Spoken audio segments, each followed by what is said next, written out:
نحمده ونستعينه ونستغفره ونعوذ بالله من شرور أنفسنا ومن سيئات أعمالنا من يهده الله فلا مضل له ومن يضلله فلا هادي له وأشهد أن لا إله إلا الله وحده لا شريك له وأشهد أن محمدًا عبده ورسوله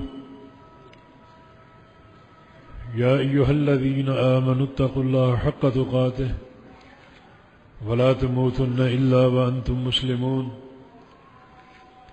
يا أيها الناس اتقوا ربكم الذي خلقكم من نفس واحدة وخلق منها زوجها وبث منهما رجالا كثيرا ونساء واتقوا الله الذي تساءلون به والأرحام إن الله كان عليكم رقيبا يا أيها الذين آمنوا اتقوا الله وقولوا قولا سديدا يصلح لكم أعمالكم ويغفر لكم ذنوبكم ومن يطع الله ورسوله فقد فاز فوزا عظيما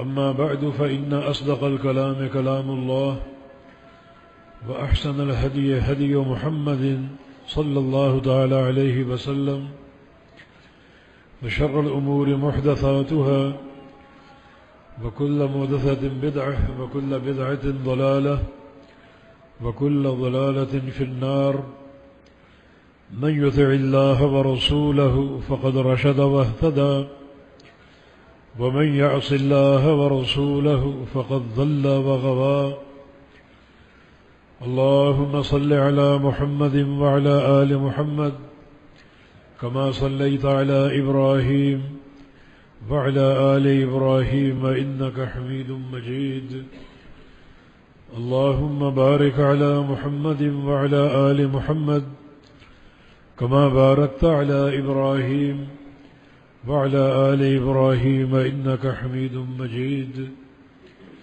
سبحانك لا علم لنا إلا ما علمتنا إنك أنت العليم الحكيم رب اشرح لي صدري ويسر لي أمري واحلل عقدة من لساني يفقه قولي أعوذ بالله من الشيطان الرجيم من همزه ونفخه ونفثه بسم الله الرحمن الرحيم نبئ عبادي أني أنا الغفور الرحيم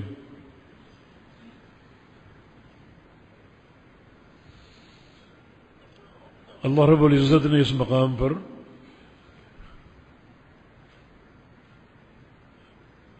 اپنے رسول محمد مصطفیٰ صلی اللہ علیہ وسلم کو ایک حکم دیا ہے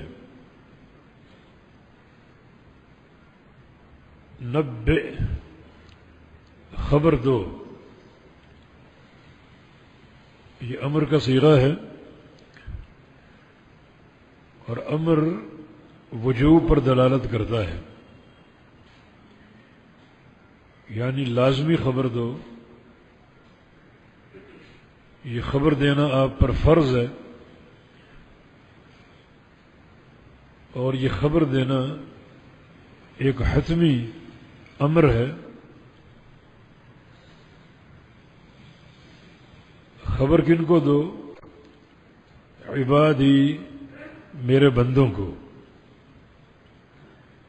عباد عبد کی جمع ہے میرے بندوں کو خبر دو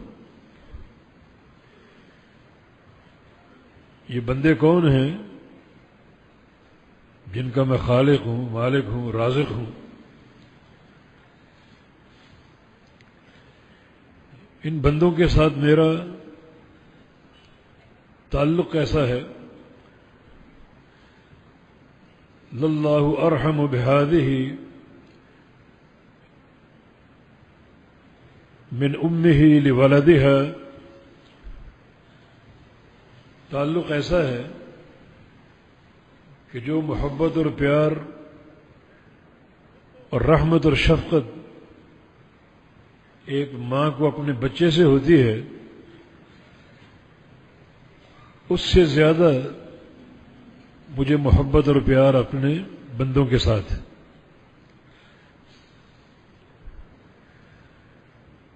تو میرے بندوں کو خبر دو،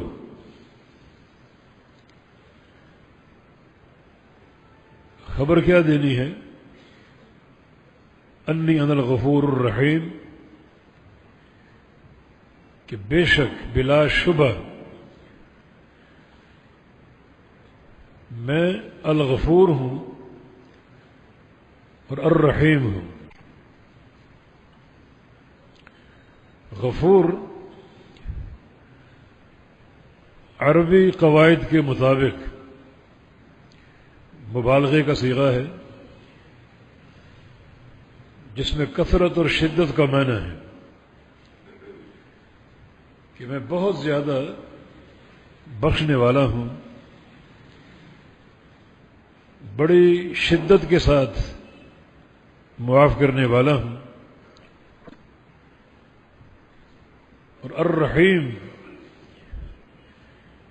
یہ بھی عربی قواعد میں مبالغے کا صیغہ ہے، اس میں بھی شدت اور کثرت کا معنی ہے کہ میں بہت زیادہ رحم کرنے والا ہوں اور بڑی شدت کے ساتھ رحم کرنے والا ہوں۔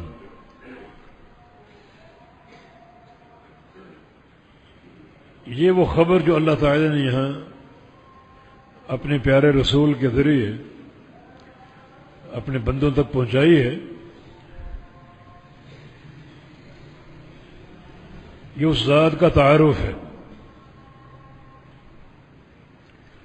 یہ تعارف کسی اور مقام پر اس صیغے کے ساتھ ہے وَإِنِّي لَغَفَّارٌ۔ غفار میں عربی قواعد کی روشنی میں مبالغہ اور بڑھ جاتا ہے، یعنی غفور بھی صیغہ مبالغہ ہے اور غفار بھی صیغہ مبالغہ ہے، لیکن غفار میں معنویت زیادہ ہے اور کثرت اور شدت زیادہ ہے۔ اس کا ترجمہ یوں کر لیجئے کہ میں خوب بخشنے والا ہوں، گناہ جیسا بھی ہو معاف کرنے والا ہوں، جتنے بھی ہوں معاف کرنے والا ہوں۔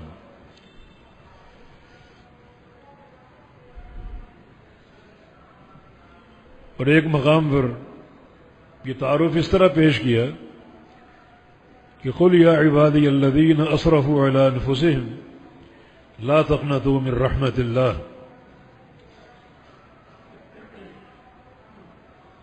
میرے ان بندوں سے کہہ دیجئے جو اپنے اوپر گناہوں کی کثرت کے ساتھ زیادتی کر بیٹھے ہیں کہ اللہ تعالیٰ کی رحمت سے مایوس نہیں ہونا۔ ان اللہ یغفر الذنوب جمیعا، بلا شبہ اللہ تعالیٰ تمام گناہوں کو بخش دیتا ہے اور معاف فرما دیتا ہے۔ یہ اس ذات برحق کا تعارف جو اپنے بندوں کے سامنے رکھا اس نے، تاکہ بندوں کو اس تعلق سے اللہ تعالیٰ کی معرفت حاصل ہو جائے اور یہ پتہ چل جائے کہ اللہ تعالیٰ کس قدر غفور الرحیم ہے۔ تو فرمایا کہ نبئ عبادی، میرے بندوں کو خبر دے دیجئے، انی انا الغفور الرحیم، کہ میں الغفور اور الرحیم ہوں۔ یہ دونوں اللہ رب العزت کے نام ہیں، غفور اور رحیم، اور دونوں میں کمال کا معنی ہے۔ یعنی غفور کا معنی کمال کا بخشنے والا، اور رحیم کا معنی کمال کا رحم کرنے والا۔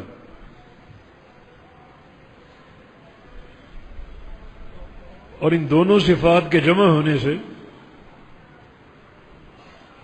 ایک تیسرا کمال حاصل ہوتا ہے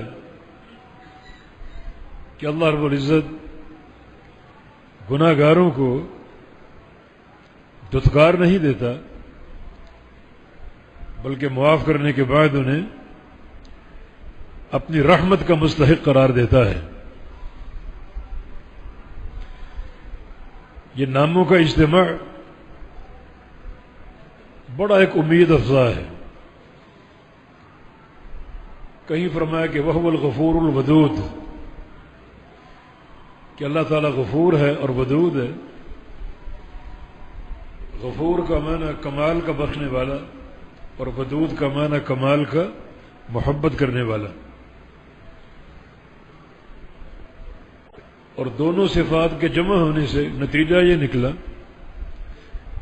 کہ اللہ تعالیٰ گناہ گار بندوں کو خوب بخشنے کے بعد دھتکارتا نہیں ہے، چھوڑتا نہیں ہے، ٹھکراتا نہیں ہے، بلکہ ان سے محبت کرتا اور پیار کرتا ہے۔ کہیں فرمایا کہ وَهُوَ الْغَفُورُ الشَّكُورُ، کہ اللہ تعالیٰ غفور ہے اور شکور ہے۔ یہاں بھی اللہ تعالیٰ کے دو با کمال ناموں کا ذکر ہے کہ اللہ تعالیٰ خوب بخشنے والا، کمال کا بخشنے والا، اور الشکور کمال کا قدردان ہے۔ نتیجہ یہ ہے کہ اللہ تعالیٰ گناہ گاروں کو بخشنے کے بعد، معاف کرنے کے بعد دھتکارتا نہیں، بلکہ اس کے بعد جو وہ نیکی انجام دیں گے اللہ تعالیٰ ان کی خوب قدر کرے گا۔ ان اعمال صالحہ کا اللہ تعالیٰ بڑا قدردان ہے۔ اس کی قدر کے مظاہر وہی جانتا ہے۔ ایسا قدردان ہے کہ ایک کھجور کو پہاڑ بنا دیتا ہے، ایک نیکی کو 700 گنا بڑھا دیتا ہے۔ یہ اس کی قدردانی کے مظاہر۔ تو ان سارے مقامات پر اللہ تعالیٰ کی جو معرفت ہے وہ ایک بڑی ہی امید افزا۔ کل بنی آدم خطاء وخیر الخطائین التوابون، آدم علیہ السلام کی ساری اولاد خطا کار ہے۔ ہر بندہ اپنے گناہوں کا اقرار اور اعتراف کرے اور اپنے خالق اور مالک کی، اس غفور الرحیم کی مغفرت پر کامل یقین رکھے، کسی قسم کا شک نہ ہو، یقین کامل کے ساتھ اللہ تعالی سے اپنے گناہوں کی بخشش کا مطالبہ کرے، اظہار کرے، تو اللہ رب العزت گناہوں کو معاف کرنے والا اور اپنے بندوں کو بخش دینے والا ہے۔ پھر اللہ رب العزت نے مغرب کی جانب ایک دروازہ بنا رکھا ہے، اس کا نام باب التوبہ ہے۔ جو بندے توبہ کرتے ہیں ان کی توبہ اس دروازے سے اوپر جاتی۔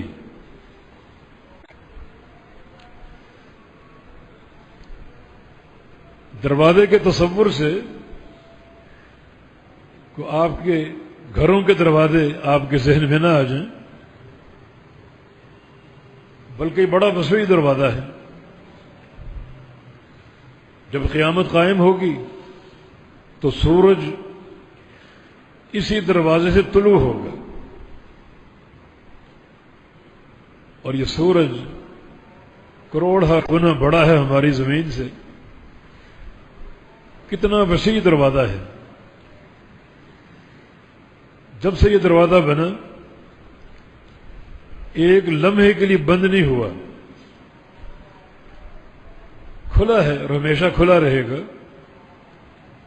اس وقت تک جب تک سورج اس دروازے سے طلوع نہیں ہو جاتا اور قیامت قائم نہیں ہو جاتی. تو ذات نے یہ دروازہ بنایا، اس کو کھلا رکھا، بڑا وسیع دروازہ،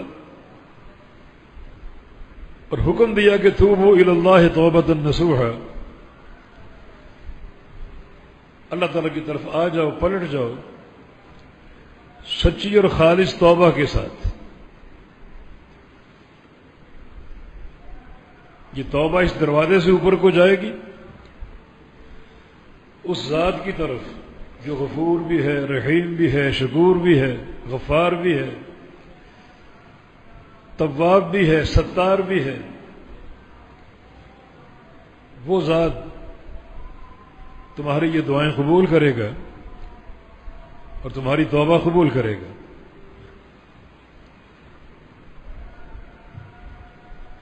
پھر اللہ رب العزت نے ہمیں بہت سے اسباب فراہم کر دیے گناہوں کی بخشش کے. اگر وہ اسباب بروئے کار لائیں تو بندہ گناہوں سے پاک صاف ہو سکتا ہے. صرف ایک نماز کا معاملہ لے لیجیے.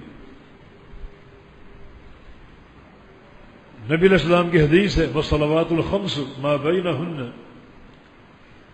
والجمعۃ الی الجمعۃ ورمضان الی رمضان مکفرات ما بینہن ما اجتنبت الکبائر. جو پانچوں نمازیں ہیں، ان نمازوں کے درمیان جو وقفے ہوتے ہیں اور جمعے سے اگلے جمعے تک اور رمضان سے اگلے رمضان تک،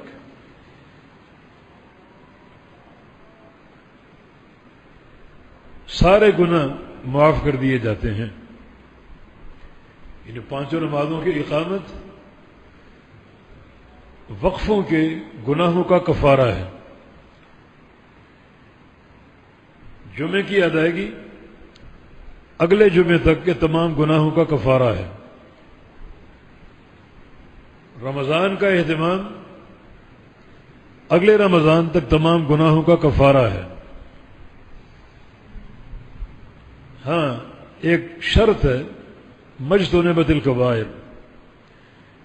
بس شرط یہ کہ کبیرہ گناہوں سے بچا جائے. اب معنی یہ بنا کہ ان وقفوں میں جو صغیرہ گناہ ہیں یہ اعمال ان کا کفارہ بن جاتے ہیں، لیکن کبیرہ گناہ نہیں. یہ اعمال کبیرہ گناہوں کا کفارہ نہیں ہے. اس کا سہل راستہ توبہ کا ہے. بندہ یہ اعمال بھی جاری رکھے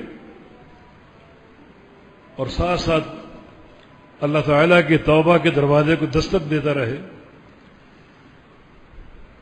مستقل اور مسلسل توبہ کرتا رہے، تو ایک انسان پوری طرح گناہوں سے پاک صاف ہو سکتا ہے. تو یہ اعمال گناہوں کی بخشش کا ذریعہ ہیں اور گناہوں کا کفارہ ہیں. بلکہ جمعے کے بارے میں فرمایا وَفَضْلُ ثَلَاثَةِ أَيَّامٍ، کہ ایک جمعہ آپ نے پڑھا، اگلے جمعے تک گناہوں کا کفارہ بن جائے گا اور 3 دن اوپر، یعنی 10 دن کے گناہ معاف ہوں گے. گویا دن کم ہیں اور گناہوں کی معافی زیادہ ہے. ہفتے میں 7 دن ہیں، لیکن 2 جمعوں کی ادائیگی 7 نہیں بلکہ 10 دنوں کے گناہوں کا کفارہ ہے. بس شرط وہی کہ کبائر سے بچا جائے، اور کبائر اگر ہو جائیں تو فوراً توبہ. اللہ رب العزت نے نیک اعمال کو گناہوں کی بخشش کا ذریعہ قرار دیا ہے۔ ایک محدث عبداللہ بن وہب رحمہ اللہ امام مالک کے شاگرد تھے، امام دار الحجرہ امام مالک کے شاگرد تھے، مصر کے علماء میں سے، غیبت سے بچتے تھے، کسی کی غیبت نہ ہو جائے، کیونکہ غیبت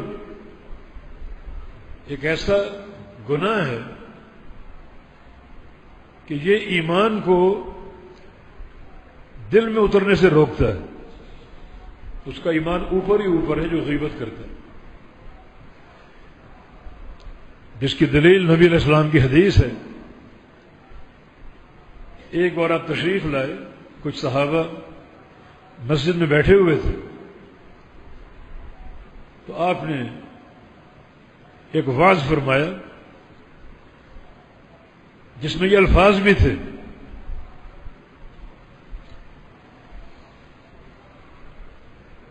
صحابہ سن رہے ہیں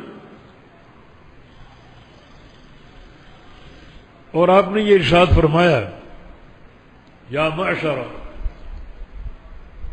من آمن بلسانہ ولم يدخل الایمان فی قلبہ لا تغتابوا المسلمین ولا تتبعوا عوراتهم۔ اے وہ لوگوں جو اب تک صرف اپنی زبانوں سے اسلام لائے ہیں، بس اسلام اور ایمان ان کی زبانوں میں ہے، لم يدخل الایمان فی قلوبہم، اب تک ایمان ان کے دلوں میں داخل نہیں ہوا، جبکہ ایمان کی قبولیت کے لیے ضروری ہے کہ وہ دل میں داخل ہو۔ اب تک وہ اوپر کے مسلمان ہیں، اوپر کے مومن ہیں، ایمان ان کے دلوں میں داخل ہوا ہی نہیں۔ کس بنا پر؟ دو جرائم کی بنا پر۔ فرمایا کہ لا تغتاب المسلمین، اپنے بھائیوں کی غیبت نہ کیا کرو۔ غیبت کا معنی یہ ہے کہ اسلام اوپر اوپر ہے، اندر داخل نہیں ہوا۔ اور ایک یہ عجیب تضاد ہے ایک مسلمان کی زندگی میں، نمازیں پڑھتا ہے، روزے رکھتا ہے، صدقات اور زکاتوں کے ڈھیر لگا دیتا ہے، حج کرتا ہے، عمرے کرتا ہے، اور ساتھ ساتھ غیبت بھی کرتا ہے۔ ایک عجیب تضاد ہے۔ مانا یہ سارے جو اعمال ہیں محض ایک لذت کی حد تک اوپر اوپر ہیں، ابھی تک دلوں میں بچے بسے نہیں ہیں۔ تو فرمایا کہ اے وہ لوگوں جو زبان کے مسلمان ہیں اور اب تک ایمان ان کے دلوں میں داخل نہیں ہوا، غیبت نہ کیا کرو، ولا تتبعوا عوراتہم، اور اپنے بھائیوں کی عیب جوئی نہ کیا کرو، ان کے عیب ڈھونڈنے کی اور تلاش کرنے کی کوشش نہ کیا کرو۔ یہ نہ ان کے پاس سے گزرو تو کان کھول کے گزرو، کیا باتیں ہو رہی ہیں، یا ان کو گھور گھور کے دیکھو کیا کر رہا ہے۔ یہ دونوں کام جو ہیں اس بات کی دلیل ہے کہ ایمان اوپر اوپر ہے، اندر داخل نہیں ہوا۔ تو باہر کے عبداللہ بن وہب کا ذکر ہو رہا تھا، غیبت سے بچتے تھے وہ، اپنے اوپر انہوں نے طے کر لیا کہ آئندہ اگر میں نے کسی کی غیبت کی تو میں ایک روزہ رکھا کروں گا، تاکہ گرم موسم میں روزے کی شدت، پیاس کی شدت مجھے اس گناہ سے باز رکھے۔ روزے شروع کر دیے، جب کبھی کوئی غیبت ہو گئی، تو زبان سے بات نکل گئی تو روزہ رکھا کرتے تاکہ عمل کا کفارہ ہو جائے۔ اور جب دیکھا کہ روزہ اب آسان ہوتا جا رہا ہے تو پھر انہوں نے 1 دینار صدقے کی نیت کر لی کہ جب کسی غیبت ہو جائے تو ایک سونے کا سکہ صدقے میں دوں گا، جو کہ ایک گراں عمل ہے، بھاری ایک عمل ہے، اتنی مقدار میں سونا خرچ کرنا۔ تو اس طرح اللہ تعالی نے انہیں اس گناہ سے مکمل بچا لیا۔ یہ سلف صالحین کا عمل کہ گناہوں سے معافی کے لیے اور پاک صاف ہونے کے لیے باقاعدہ اپنے اوپر بعض اعمال کا التزام کر لیا کرتے تھے، گناہوں کو یاد رکھا کرتے تھے۔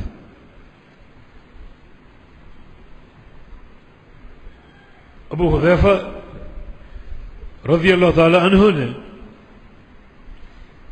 جنگ بدر میں ایک کڑوی بات کہہ دی۔ جب نبی علیہ السلام نے اعلان کروایا کہ میرے چچا عباس کو مت مارنا، وہ مسلمان ہیں، حالانکہ وہ کفار کے ساتھ آئے تھے، مکہ سے مجبوراً لائے گئے تھے، تو آپ نے اعلان کروا دیا میرے چچا عباس کو نہ مارنا۔ تھوڑی دیر قبل ابو حذیفہ کے والد قتل کر دیے گئے تھے، مشرک تھے، جس کو ان کو ملال تھا، رنج تھا کہ میرے والد ایک زیرک انسان تھے، بڑے ذہین تھے، کچھ موقع ملتا تو شاید اسلام قبول کر لیتے، مگر قتل کر دیے گئے، رنج تھا ان کو۔ اسی رنج میں ڈوبے ہوئے تھے کہ نبی علیہ السلام کا یہ اعلان سنا کہ عباس کو نہ مارنا، تو زبان سے یہ جملہ نکل گیا، ہمارے باپوں کو مارا جائے اور آپ کے چچا کو نہ مارا جائے۔ فوراً یہ احساس ہو گیا کہ میں نے کیا ہے، گستاخانہ بات کہہ دی، کڑوی بات کہہ دی۔ حالانکہ وہ اعلان بالکل حق تھا، اللہ نے خبر دے دی تھی کہ عباس اسلام قبول کر چکے ہیں اور مجبوراً جہاں لائے گئے ہیں، مسلمان کو تو نہیں مار سکتے، قتال تو کفار کے ساتھ ہے۔ اس جملے کی چبھن ان کو پوری زندگی محسوس ہوتی رہی، یہ جملہ بھولے نہیں، توبہ کرتے رہے، توبہ کرتے رہے، لیکن مطمئن نہ ہوتے، اور اپنی توبہ کے لیے ایک نشانی مقرر کر لی کہ یا اللہ میں تب سمجھوں گا کہ تو نے میری توبہ قبول کی ہے کہ کسی معرکے میں، کسی جہاد میں دشمن کی تلوار میری گردن پہ چل جائے اور میں شہید ہو جاؤں، تب میں سمجھوں گا تو نے میری توبہ قبول کر لی۔ پھر ہر جنگ میں شریک ہوئی، نبی علیہ السلام کے دور میں بڑی بڑی 8-9 جنگیں ہوئیں، ہر جنگ میں شریک رہے۔ بعض لشکر آپ نے بھیجے جن کو سرایا بولتے ہیں، وہ 80 کے قریب تھے، ان میں بھی جاتے رہے جن میں آپ کو بھیجا گیا، مگر وہ تلوار نہ چلی۔ اور سیدنا ابوبکر صدیق رضی اللہ عنہ کے دور میں بھی ہر مارکے میں گئے، حتیٰ کہ غالباً جنگ قادسیہ میں ان کی یہ خواہش پوری ہوئی، دشمن کی تلوار چل گئی، رتبہ شہادت پر فائز ہو گئے۔ تو کس طرح سلف صالحین کا موقف، وہ بعد اعمال صالحہ کو اپنے گناہوں کی بخشش کی ایک علامت قرار دیا کرتے تھے۔ جیسے امیر المومنین عمر بن خطاب رضی اللہ عنہ صلح حدیبیہ کے موقع پر انہوں نے ایک جملہ کہہ دیا، اور اس جملے کی چبھن ان کو محسوس ہوتی رہی۔ جب اللہ کے نبی نے صلح کر لی اور صلح کی ظاہری شرائط اسلام کے خلاف جا رہی تھی، وہ کفار غالب ہیں اور مسلمان مغلوب ہیں، جبکہ امیر عمر کی خواہش تھی کہ ہم صلح نہ کریں، جنگ کریں۔ اس موقع پر کچھ باتیں ہو گئیں اور یہ جملہ کہہ دیا کہ کیف نقبل الدنیۃ فی دیننا، کہ اللہ کے نبی سچے نہیں ہیں، ہم یہ ذلت اپنے دین میں کیوں قبول کریں؟ ہمیں سینہ تان کے کھڑا ہونا چاہیے، ڈٹ جائیں۔ ابو بکر صدیق سے کہا، انہوں نے ایک ہی جملے میں ان کا منہ بند کر دیا کہ کیا تم ایمان نہیں رکھتے کہ آپ اللہ کے سچے رسول ہیں؟ اس پر وہ خاموش ہو گئے، مگر یہ جو الفاظ ادا ہو گئے ان کا رنج رہا۔ امیر عمر کا قول ہے کہ عملت لها اعمالا، پھر میں نے بڑی بڑی نیکیاں انجام دی اس نیت کے ساتھ کہ اللہ تعالیٰ وہ جملہ جو میں نے کہہ دیا اس کو معاف کر دے۔ اس جملے کی بخشش کے لیے بڑے بڑے اعمال انجام دیے، بڑی بڑی نیکیاں انجام دی، اس جملے کی چبھن کو سامنے رکھتے ہوئے۔ یہ سلف صالحین اور ان کا گناہوں کی بخشش کے حوالے سے ایک مجاہدہ، ایک تصور، وہ گناہوں کی ہیبت کو جانتے تھے، جبکہ دین اسلام میں یہ بڑا آسان ایک عمل ہے۔ توبہ کے ذریعے، اعمال صالحہ کے ذریعے ہم نے نماز کی بات کی تو نماز کی ادائیگی گناہوں کی بخشش کا باعث ہو سکتی۔ رسول اللہ صلی اللہ علیہ وسلم کا فرمان ہے، من خرج من بیتی متطہرا، جو بندہ اپنے گھر سے وضو کر کے نکلے نماز پڑھنے کے لیے تو اللہ تعالیٰ فرشتوں کو حکم دیتا ہے اس کے قدم شمار کرو، خطبۃ ترفع درجہ وخطبۃ تحط خطیئہ، ہر قدم کو دیکھو، جو پاؤں اوپر اٹھاتا ہے اس اٹھے پاؤں کے بدلے اسے جنت میں ایک درجہ اونچا عطا کر دو، اسی پاؤں کو زمین پر رکھتا ہے تو اس ٹکے پاؤں کے ذریعے اس کا ایک گناہ معاف کر دو۔ ہر اٹھا قدم جنت کے بلند درجے کا باعث ہے، ہر زمین پر ٹکا قدم ایک گناہ کی بخشش کا باعث ہے۔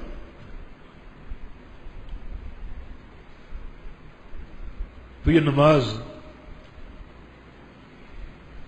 اس کا اس معاشرے میں ہماری تطہیر اور تزکیے کا کردار،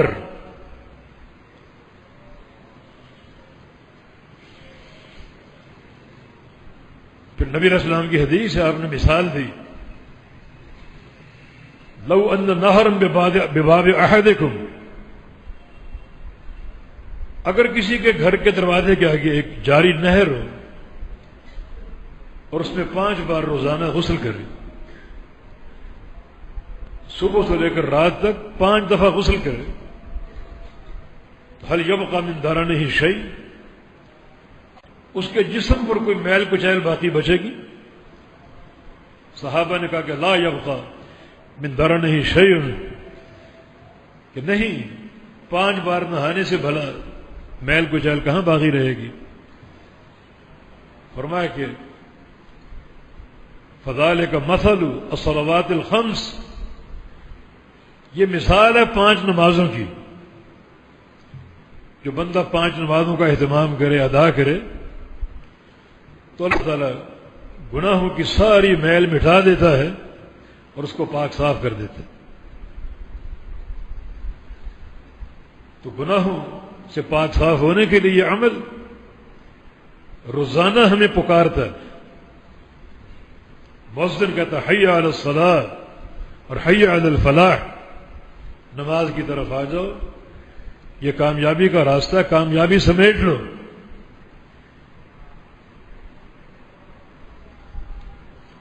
بندہ نماز میں داخل ہوتا ہے اور اگر نماز با جماعت ہو تو کچھ اور عمل ہیں جن سے گناہ معاف ہوتے ہیں۔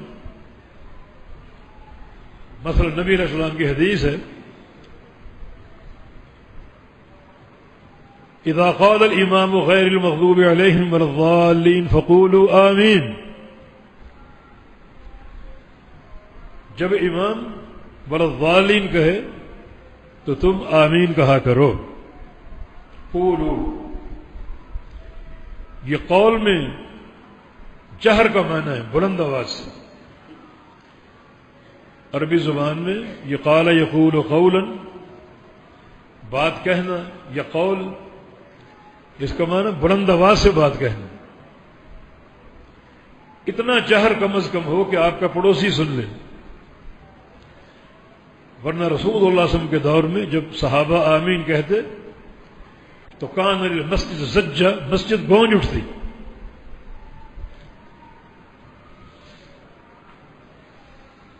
تو تم آمین کہا کرو. فإن الملائکۃ یؤمنون، اوپر فرشتے بھی آمین کہتے ہیں. من وافق تأمینہ تأمین الملائکہ غفر له ما تقدم من ذنبہ، اور جس کی آمین فرشتوں کی آمین سے مل گئی اس کے سابقہ تمام گناہ بخش دیے جائیں. یہ ایک آمین کا عمل سابقہ گناہوں کا کفارہ بن جاتا ہے. یہ دین اسلام کی سماحت اور رب تعالی کی طرف سے برکتوں اور وسعتوں کی ایک بڑی مثال ہے کہ محض آمین کہنے سے پچھلے سارے گناہ معاف کر دیے جاتے ہیں. ہاں، اس میں شرط ہے کہ تمہاری آمین ملائکہ کی آمین کے موافق ہو جائے. ایک ہی وقت میں یہ آمین ہو، تم نیچے کہو اوپر فرشتے کہیں. اس کے لیے ضروری ہے کہ نمازوں کے اوقات اللہ کے پیارے پیغمبر صلی اللہ علیہ وسلم کی سنت اور آپ کے مقرر کردہ اوقات کے مطابق طے کیے جائیں. اور احادیث میں ہر نماز کا وقت بیان ہے. عصر کب پڑھنی، فجر کب پڑھنی. کچھ لوگ عمدن ان نمازوں میں تاخیر کرتے ہیں جو اس فضل سے محروم ہے. فرشتے اسی وقت نماز ادا کرتے ہیں جو دین کی تعلیم اور ہدایت ہے اور جو پیارے پیغمبر کا طریقہ ہے. رکوع سے اٹھے، فرمایا کہ قولوا ربنا لک الحمد، ربنا لک الحمد کہا کرو. اسی سے ہمارے شیخ بدی الدین راشدی رحمہ اللہ لفظ قولوا سے استدلال کرتے تھے. وہاں قولوا آمین ہے اور یہاں قولوا ربنا لک الحمد ہے کہ جیسے آمین اونچی آواز سے کہنی چاہیے، ربنا لک الحمد اونچی آواز سے کہو، کم از کم اتنا اونچا کہ آپ کا پڑوسی سن لے. فرمایا کہ فرشتے بھی ربنا لک الحمد کہتے ہیں. من وافق قوله قول الملائکہ غفر له ما تقدم من ذنبہ، اور جس کا یہ الفاظ کہنا فرشتوں کے الفاظ سے مل جائے، موافقت اختیار کر لے، اس کے بھی سارے گناہ معاف کر دیے جاتے ہیں. ایک ایک عمل گناہوں کی بخشش پر منتج ہو رہا ہے. نبی علیہ السلام کی حدیث ایک اور، اذا صلی احدکم فیؤتی بذنوبہ، جب تم نماز پڑھتے ہو تو تمہارے سارے گناہ لائے جاتے ہیں. فتوضع علی رأسہ وعاتقیہ، اور وہ گناہ سر پہ اور کندھوں پہ رکھ دیے جاتے ہیں. کلما رکع سجد تساقطت عنہ، اور جب بھی بندہ رکوع کرتا ہے، سجدہ کرتا ہے، تو وہ گناہ گرنا شروع ہو جاتے ہیں. یہ حدیث ان لوگوں کے لیے ایک بشارت ہے جو لمبے سجدے کے عادی ہیں. جو لوگ ٹکریں مارتے ہیں وہ اس نعمت سے محروم ہیں، انہیں رکوع و سجود کی قدر نہیں ہے. نماز کے اندر رکوع اور سجود بڑی ان کی قدر کیجیے. صحابہ کرام رسول اللہ صلی اللہ علیہ وسلم کے رکوع اور سجدے کی مقدار ایک اندازے سے بتایا کرتے تھے جیسے 10 دفعہ تسبیح کی جائے، سبحان ربی الاعلی 10 بار پڑھا جائے. اس مقدار کا آپ کا سجدہ رکوع ہوتا ہے. تو گناہوں کا جھڑ جانا، گر جانا، اس میں بھی نماز کا ایک عمل دخل ہے۔ بندہ نماز میں داخل ہوا، سارے گناہ اس کے لائے گئے اور سر پہ اور کندھوں پہ ڈال دیے گئے، تو جب تک رکوع قائم ہے اور سجدے قائم ہیں تب تک گناہ جھڑتے رہیں گے۔ اللہ تعالیٰ اگر رات کو توفیق دے قیام اللیل کی، جہاں دیکھنے والا کوئی نہیں ہوتا، ریاکاری سے بندہ دور ہوتا ہے، لمبے رکوع اور سجود کرے، یقین ہو جائے کہ سارے گناہ جھڑ گئے اور سارے گناہ گر گئے۔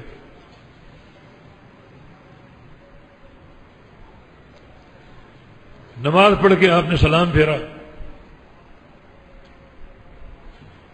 نبی علیہ السلام کی حدیث ہے، من سبح اللہ 33 مرہ۔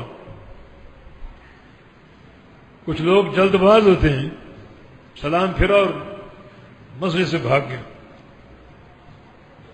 جو بندہ سلام پھیر کے 33 بار سبحان اللہ کہے، وحمد اللہ 33 مرہ، اور 33 بار الحمدللہ کہے، وکبر 33 مرہ، اور 33 بار اللہ اکبر کہے،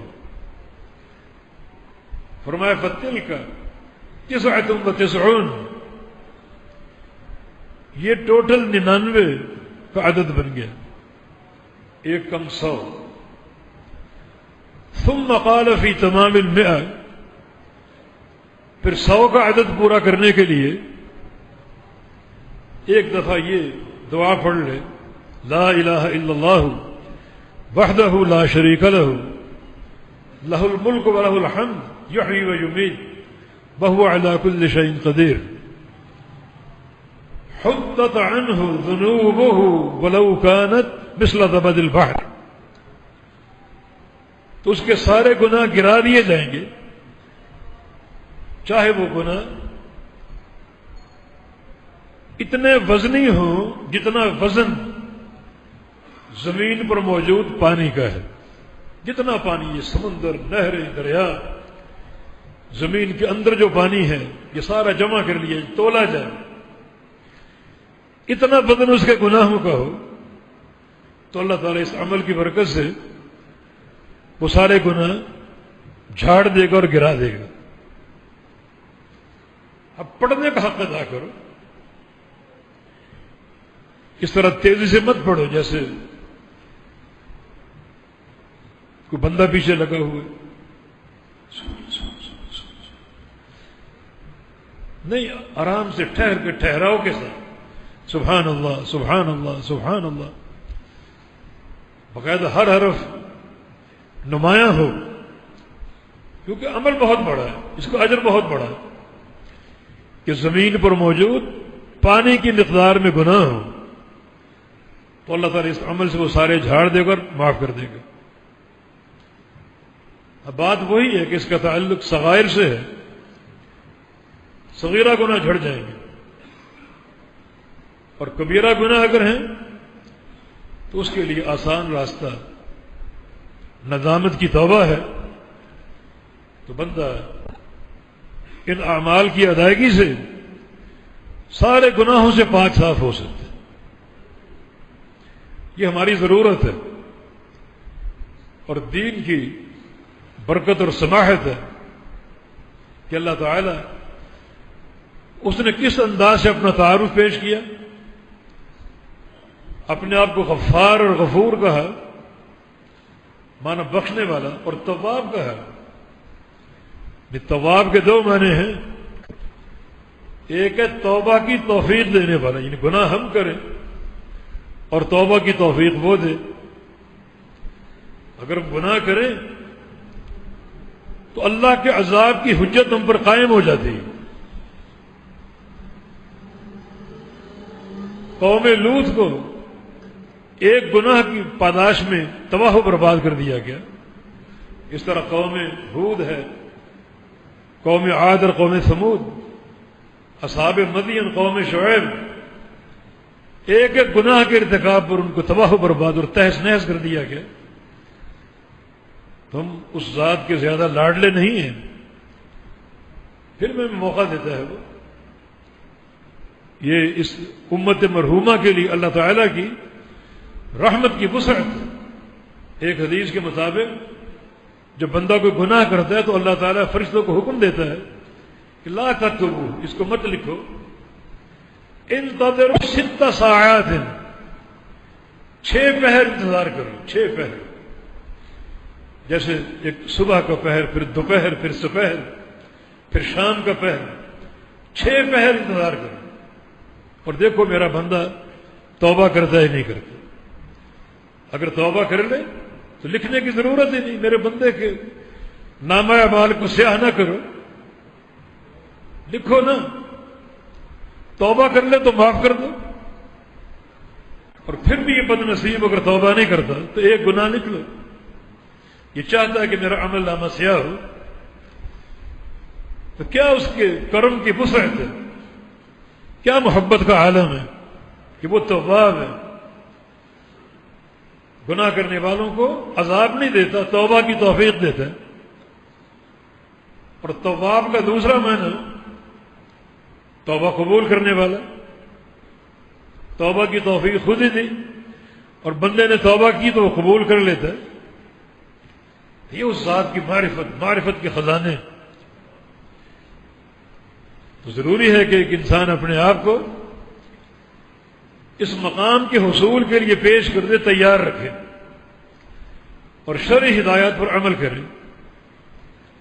اور وہ بنیادیں جو میں فراہم کی گئی بخشش کے حصول کے لیے، ان بنیادوں پر ایک عملی جامہ پہنا ہے. گزشتہ جو میں بتایا گیا تھا، بندہ اگر ایمان میں کامل ہو اور توبہ کرتا رہے تو اس کو بیٹھے بیٹھے دن رات فرشتوں کی مغفرت کی دعائیں ملتی رہتی، چاروں طرف سے آ رہی، اسے اس کا اندازہ بھی نہیں. جو فرشتے حاملین عرش ہیں اور کروبین ہیں جو عرش کے چاروں طرف موجود ہیں، عرش کا طواف کرتے ہوئے، بڑی ان کی تعداد ہے، کھربوں میں. وہ فرشتے، ان کی ڈیوٹی ہے کہ وہ دعائیں کریں، استغفار کریں. ان کے استغفار کے کلمات کیا ہیں؟ فاغفر للذین تابوا واتبعوا سبیلک. یا اللہ بندوں کو بخش دے جو توبہ کرتے رہتے ہیں اور تیرے راستے کے پیروکار ہیں، کسی اور کا راستہ نہیں. یہ برادری کا راستہ، قوم کا راستہ، باپ دادوں کا راستہ، پیروں کا راستہ، مرشدوں کا راستہ، وڈیروں کا راستہ، خود ساختہ اماموں کا راستہ نہیں، تیرے راستے کے پیروکار. یہ 2 کام ہم نے کرنے، ایک مستقل استغفار، توبہ کرتے رہو، توبہ کرتے رہو، اور دوسرا اللہ کے راستے کی اتباع، اللہ کے رسول کے راستے کی پیروی. تو فرشتوں کی دعائیں ہمیں چاروں طرف سے پہنچتی رہیں گی. اس مقام کی خطورت کو سب سے بڑھ کر رسول اللہ صلی اللہ علیہ وسلم جانتے تھے، اور آپ کا فرمان مبارک اور آپ کی عادت مبارکہ، انی اتوب الی اللہ فی الیوم 100 مرہ، میں دن میں 100 دفعہ توبہ کرتا ہوں. تو ہم کس قدر توبہ کے محتاج ہیں، کس قدر توبہ کے محتاج. عبداللہ بن عمر فرماتے ہیں ایک مجلس میں اللہ کے پیغمبر کے ساتھ تھا، آپ کی زبان پر یہ الفاظ شروع ہوئے، استغفر اللہ ربی من کل ذنب واتوب الیہ، یا استغفر اللہ الذی لا الہ الا هو الحی القیوم واتوب الیہ. اور یہ الفاظ بھی وارد ہیں، اللہم اغفر لی وتب علی انک انت الغفور الرحیم. مانا کئی دفعہ یہ الفاظ سنے گئے. فرماتا ہے کہ میں نے گننا شروع کیا، 100 دفعہ آپ نے استغفار کیا. یہ کلمات 100 دفعہ آپ نے ایک ہی مجلس میں دہرائے، کیونکہ یہ بات معلوم ہے کہ گناہ بخشوانے کی کیا اہمیت ہے اور کیا ہماری ضرورت ہے. دخلت النار امرأۃ بحرہ، ایک عورت جہنم میں داخل ہوئی ایک بلی کی وجہ سے، رابطہ تھا جس کو اس نے باندھ دیا. فلا ہی اطعمتہ، خود نہیں کھلایا، ولا ترکتہ، نہ اس کو آزاد کیا کہ تأکل من خشاش الارض، وہ زمین میں چل پھر کے اپنی روزی خود ہی تلاش کر لے. فماتت جوعا، وہ بلی بھوک سے مر گئی. فرمایا کہ وہ صرف اس عمل کی بنا پر جہنم میں ڈال دی گئی، صرف ایک گناہ کی پاداش. یہ صحیح بخاری کی حدیث. اور طبرانی کبیر میں الفاظ بھی ہیں کہ وہ بلی بھی اس کے ساتھ ہے اور اس کو مسلسل نوچ رہی ہے، اس کی عذاب میں اور اضافے کا موجب بنی ہوئی ہے. اس سے دعویٰ کریں کہ ایک ایک گناہ کی کیا اہمیت ہے اور کیا ہمارے لیے ہلاکت اور بربادی کا باعث ہے، جبکہ توبہ کا راستہ، انابت کا راستہ، جھک جانے کا، رجوع کرنے کا راستہ اس ذات کی طرف جو تواب بھی ہے، ستار بھی ہے، غفور اور شکور بھی ہے، غفار بھی ہے، جس نے توبہ کا اتنا وسیع دروازہ قائم کر کے ہمیں خود توبہ کرنے کی دعوت دی اور بتایا کہ یہ دروازہ رات دن کھلا ہے کسی رکاوٹ کے بغیر. تو اپنے اس مقام کو پہچانو، اس کی ضرورت کا احساس کرو. سب اسی لیے ہے کہ گناہ کا معاملہ سنگین ہے، پاک صاف ہونا ضروری. اللہ تعالیٰ سے توفیق کی سزا ہے کہ اللہ رب العزت، ہم گناہ گار ہیں، ہمیں گناہوں سے پاک صاف کر دے، وہ اعمال کی توفیق دے جن اعمال کی برکت سے بندہ گناہوں سے پاک صاف ہو جاتا ہے.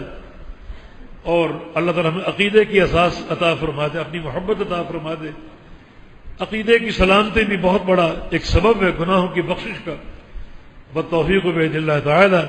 اقول قولی ھذا واستغفر اللہ لی ولکم وآخر دعوانا ان الحمد للہ رب العالمین.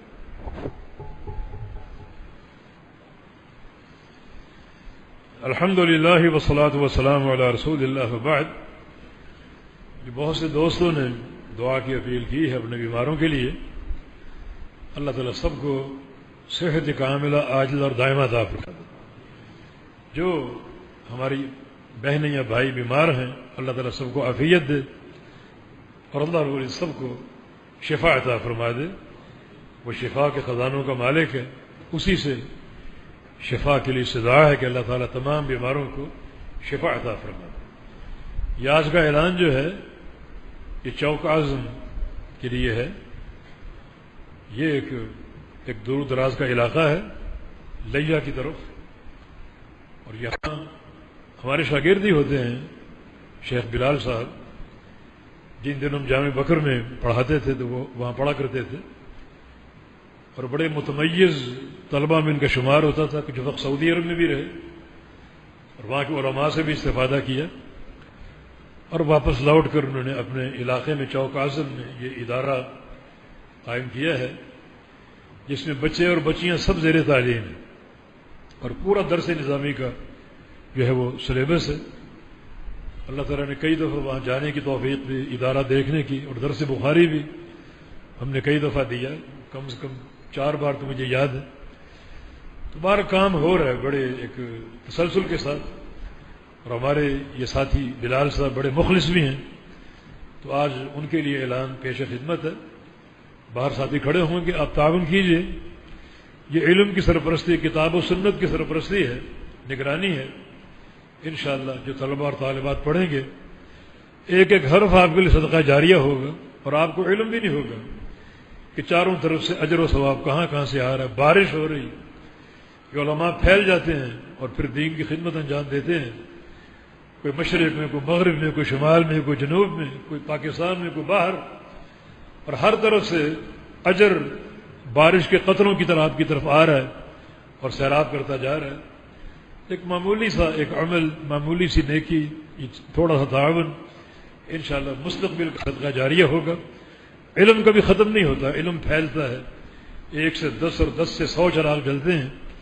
تو اللہ تعالیٰ توفیق دے. بعد میں آپ جمعے کے بعد تعاون کیجیے گا تاکہ یہ ادارے وسائل سے مالا مال ہوں، وسائل کی کمی کا شکار نہ ہو، اور پوری ایک آزادی اور قوت کے ساتھ اپنے دین کا کام جو ہے وہ بغیر رکاوٹ کے ادا کرتے رہیں. اللہ تعالیٰ آپ کو توفیق دے.